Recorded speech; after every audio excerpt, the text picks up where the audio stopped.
Permítame ir de lo global a lo local. En términos globales, la delincuencia organizada se ha venido expandiendo exponencialmente en los últimos 40 años, en parte debido a la globalización de las transacciones económicas, las barreras arancelarias, las barreras físicas entre los países han disminuido, se han evaporado en la Unión Europea, por ejemplo. Entonces, para la delincuencia organizada, todo eso también representó un subsidio.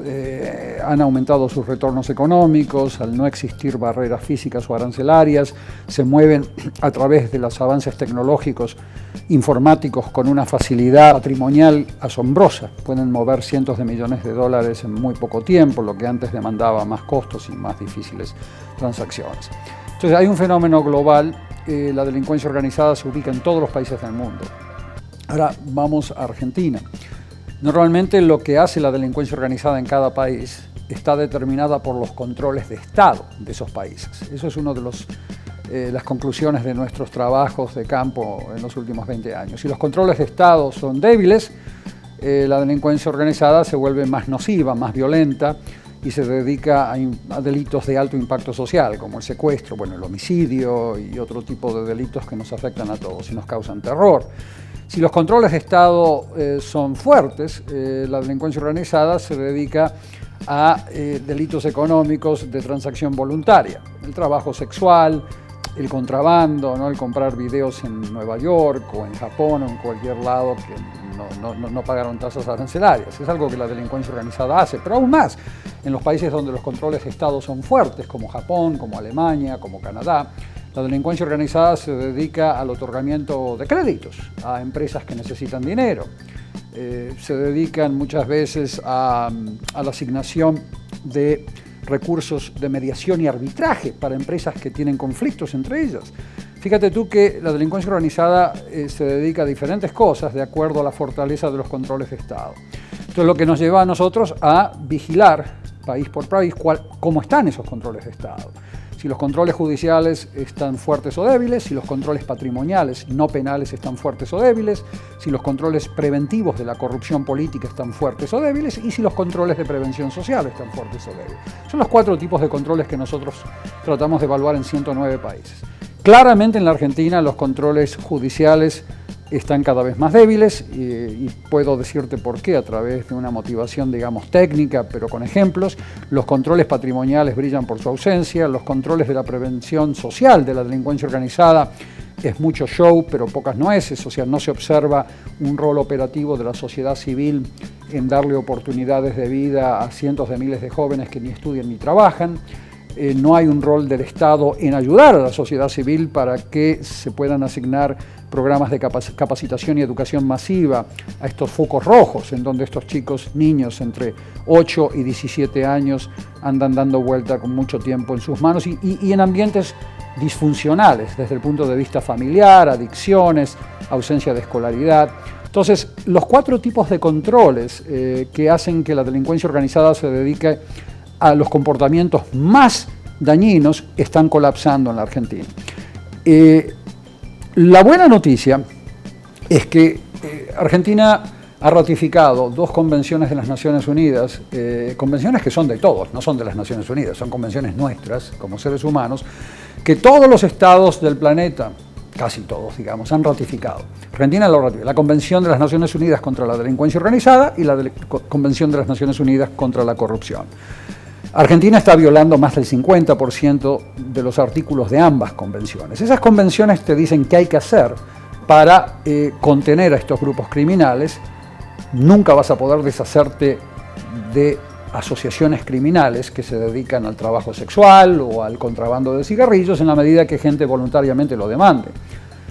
Como tampoco podés eliminar a cero la corrupción humana o el adulterio entre las personas. No podés regular el comportamiento humano a tal nivel, pero sí podés contenerlas para que no causen tanto daño como lo están causando en todo el país.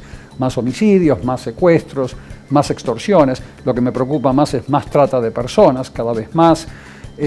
Drogas es uno de los 23 tipos de delitos económicos a los cuales se dedican. Insisto, drogas es uno de los 23 tipos de delitos organizados a los cuales se dedican. Entonces, en la Argentina, la manifestación de esos mismos grupos criminales que en Suecia operan haciendo lo otro que yo les comentaba, que no causa tanto daño, esos mismos grupos criminales vienen a la Argentina y se dedican a los delitos organizados que tú ves en el subsahara africano, con violencia, más armas, más violencia que ustedes ven por la calle. Lo primero que tiene que hacer un país es, ante todo, entender que estas medidas, estos controles se tienen que fortalecer a través de un pacto de Estado, de un pacto que vaya más allá de un gobierno. A veces yo noto que los gobiernos tienden a confundir gobierno y Estado. El Estado no es del gobierno, el Estado es tuyo como ciudadano. Los gobiernos tienen que llamar a la oposición, a todos los partidos, y llegar a acuerdos en donde estas medidas para mejorar los controles judiciales, los controles patrimoniales, a través de figuras como la extinción de dominio, que es una manera de extinguirte el dominio patrimonial en materia no penal. No lo quiero hacer muy confuso, pero lo penal tributario, la famosa figura del lavado de dinero, el tipo penal. Esas tres cosas tienen que estar acordadas políticamente entre todos los partidos para que después se puedan implementar, pero ante todo se tienen que poner de acuerdo no solo en la ley, sino también en la práctica de implementar esa ley. Y hay muchos vacíos institucionales, vacíos de Estado en Argentina.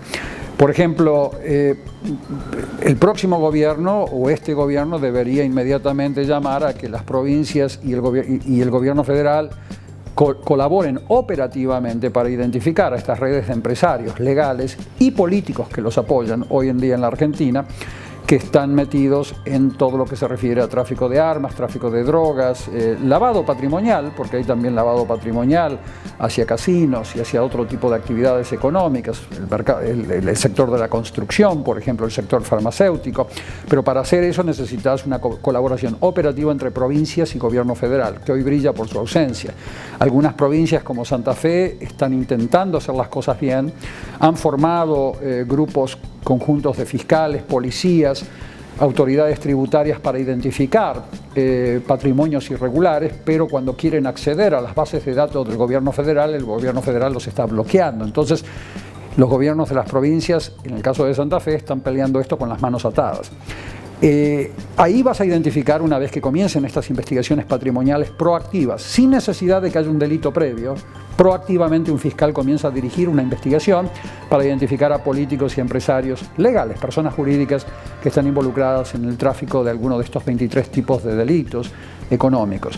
Pero tiene que haber un impulso político. Como vemos en el caso de Santa Fe, hay un gobernador que está impulsando, que deja que el fiscal, que por más que el fiscal sea autónomo en Santa Fe, el gobernador podría bloquear la investigación a través de las autoridades que están bajo su cargo.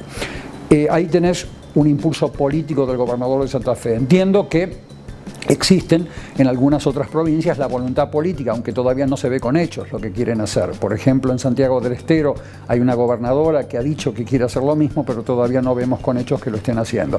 Pero después el gobierno federal tiene que brindar toda la cooperación coordinada del fiscal federal, trabajando de la mano como una orquesta sinfónica con la policía, el órgano de inteligencia, la unidad de inteligencia financiera y la autoridad tributaria, el AFIP. No vemos para nada que el gobierno federal esté trabajando en ese sentido. O sea que esa voluntad política tiene que manifestarse en el terreno operativo a través de un acuerdo entre el gobernador de Santa Fe y el gobierno federal, oposición y gobierno, para que ambos puedan coordinadamente desmantelar a una red criminal.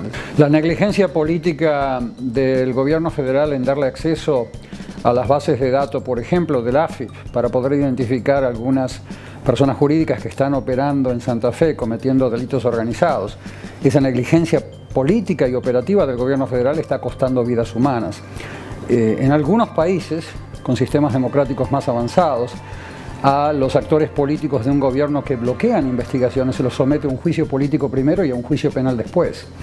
Normalmente uno no pide que ese sea el caso en todos los países, pero al menos debería existir un costo político importante para que se asignen responsabilidades políticas a los gobiernos que están bloqueando el acceso para usar instituciones ya existentes del gobierno federal para que ayude al gobierno de Santa Fe a desmantelar redes patrimoniales que son fácilmente identificables. Esto no es física cuántica. O sea, aquí te tienes que identificar a través de lo penal tributario o a través de causas penales existentes o a través de abrir investigaciones a personas físicas que ya están sentenciadas y que fueron parte de grupos criminales para reiniciarles una investigación patrimonial. Pero si no tienes acceso, como te dije, a las bases de datos de AFIP, de la Unidad de Inteligencia Financiera, que es lo único que necesita el gobierno provincial hoy para poder operar. No están pidiendo policía, no están pidiendo fiscales federales, están pidiendo solamente acceso a bases de datos y aduanas, porque no nos olvidemos que Santa Fe tiene la mayor cantidad de puertos del país en su territorio, no vamos a poder comenzar a ver resultados tangibles. Entonces hay una negligencia política puntual del gobierno federal que yo la puedo justificar técnicamente, sin ningún criterio político, en donde estamos pagando con vidas humanas. La ausencia institucional del gobierno federal en el impulso de causas penales y penales tributarias en Santa Fe. No todos podemos conocer sobre todo. Yo no conozco nada de física nuclear y no conozco nada de química. Soy un economista y estudié Derecho, entonces conozco sobre lo que hablo. Mucha de la gente que habla sobre este tema no conoce del tema. Entonces no se dan cuenta que los mecanismos más ágiles para desmantelar a grupos criminales vienen conjugados con instrumentos jurídicos no penales, como la ley de extinción de dominio, que en donde a ti se te extingue el dominio sobre cientos de empresas sin enviarte a la cárcel. No hay una causa penal asociada. Entonces hay que saber sobre lo que se habla. Obviamente, si hay un delito violento, no hay otro mecanismo en el universo que conozcamos que no sea la vía penal. Hay que castigar a través de los criterios propios del derecho penal. Yo soy un gran admirador de los grandes tratadistas del derecho penal, como Luigi Ferraioli. Todos nuestros trabajos de evaluación que hacemos en el campo los hacemos no solamente con un criterio represivo. Nosotros evaluamos el funcionamiento de los fiscales en la medida en que no se violen 54 derechos humanos, que son muchos más derechos humanos de los que habla esta gente que tú mencionaste. Son derechos civiles, económicos, políticos, sociales y culturales que están plasmados en las convenciones de las Naciones Unidas. O sea que nosotros, cuando evaluamos una sentencia judicial, evaluamos la motivación de esa sentencia por parte de un juez en la medida que no viole derechos humanos. Pero además tenemos instrumentos no penales, que no tienen nada que ver con cárcel ni represión, que son los más ágiles para desmantelar a la delincuencia organizada, que no se están aplicando en este país debido a que de alguna manera, yo no creo que exista un pacto de impunidad en Argentina como sí lo existe en México, ya que la política argentina es mucho más desorganizada que en México. Pero sí creo que hay una tendencia a negar el tema. Cuando uno le menciona el tema corrupción y vínculos con delincuencia organizada, el gobierno federal comienza normalmente a defenderse. Yo le voy a decir una cosa al gobierno federal y creo que este canal es apropiado. La corrupción política es delincuencia organizada, por definición. La corrupción política, como el tráfico de influencias, el conflicto de interés, el desvío de fondos públicos en negociados de licitaciones públicas, son tipos penales que deberían estar incluidos en lo que llamamos delincuencia organizada. Lamentablemente no lo están. Entonces hay que abordar este tema desde un ángulo patrimonial y no solamente carcelario, y es lo que vengo proponiendo desde hace tiempo. Y después las convenciones que yo mencionaba antes de las Naciones Unidas contra la corrupción y contra la delincuencia organizada son convenciones que por definición tienen un profundo apego a los derechos humanos y hacen hincapié en los instrumentos de prevención social del delito. Claro, no vas a poder evitar que los capos de grupos criminales que operan en 70 países dejen de serlo por prevención social. Pero sí puedes evitar que los niveles más bajos de la organización, chiquitos entre 8 y 16 años, se incorporen a esas organizaciones. Si, por ejemplo, te doy un ejemplo práctico, Argentina tuviese una ley funcionando, aprobada y funcionando, que permita decomisar bienes a grupos criminales y reasignarlos a ONGs para que puedan ofrecer servicios a víctimas de la delincuencia organizada, como mujeres que han sufrido trata de personas, niños huérfanos, etc. Eso no existe en la Argentina. Así que ahí tienes otra medida que no tiene nada que ver con lo penal y que si se incluyese le estarías desmantelando a la delincuencia organizada sus niveles más bajos operativos que le permiten hacer lo que hacen en Rosario, lo que están haciendo en la provincia de Buenos Aires aún con más frecuencia y en todos los países en donde actúan con descontrol debido a los débiles controles de Estado.